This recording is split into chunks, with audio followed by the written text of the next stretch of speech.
तांत्रिकों द्वारा बच्चे की बलि की तैयारी हो गई। फिर ऐसा क्यों करना पड़ा, जाने। जय श्री कृष्ण। एक राजा बहुत दिनों से पुत्र की प्राप्ति के लिए आशा लगाए बैठा था, लेकिन पुत्र नहीं हुआ।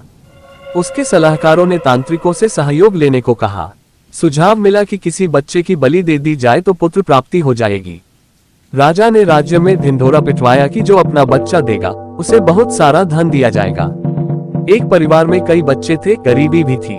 एक ऐसा बच्चा भी था जो ईश्वर पर आस्था रखता था तथा संतों के सत्संग में अधिक समय देता था। परिवार को लगा कि इसे राजा को दे दिया जाए, क्योंकि ये कुछ काम भी नहीं करता है, हमारे किसी काम का भी नहीं है। इसे देने पर राजा प्रसन्न होकर बहुत सारा धन देगा। ऐसा ही किया गया। बच्चा राजा को दे दिया गया। राजा के तांत्रिकों द्वारा बच्चे की बलि की तैयारी हो गई। राजा को भी बुलाया गया। बच्चे से पूछा गया कि तुम्हारी आखिरी इच्छा क्या है।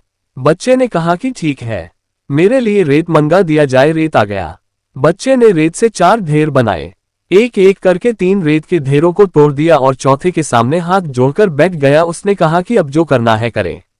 ये सब देखकर तांत्रिक डर गए। उन्होंने पूछा कि ये तुमने क्या किया है, पहले ये बताओ। राजा ने भी पूछा तो बच्चे ने कहा कि पहली ढेरी मेरे माता पिता की है, मेरी रक्षा करना उनका कर्तव्य था, परंतु उन्होंने पैसे के लिए मुझे बेच दिया, इसलिए मैंने ये ढेरी तोड़ी।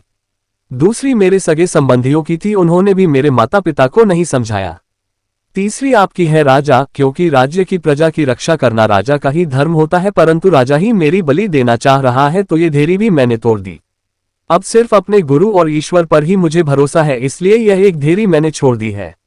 राजा ने सोचा कि पता नहीं बच्चे की बलि देने के पश्चात भी पुत्र प्राप्त हो या न हो, तो क्यों न इस बच्चे को ही अपना पुत्र बना ले।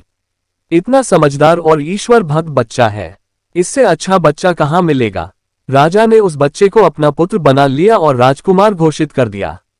सीख, जो ईश्वर और गुरु पर विश्वास रखते हैं उनका बल भी बांका नहीं होता है। हर मुश्किल में एक का ही जो आसरा लेते हैं उनका कहीं से किसी प्रकार का कोई अहित नहीं होता है। बोलो जय श्री कृष्णा।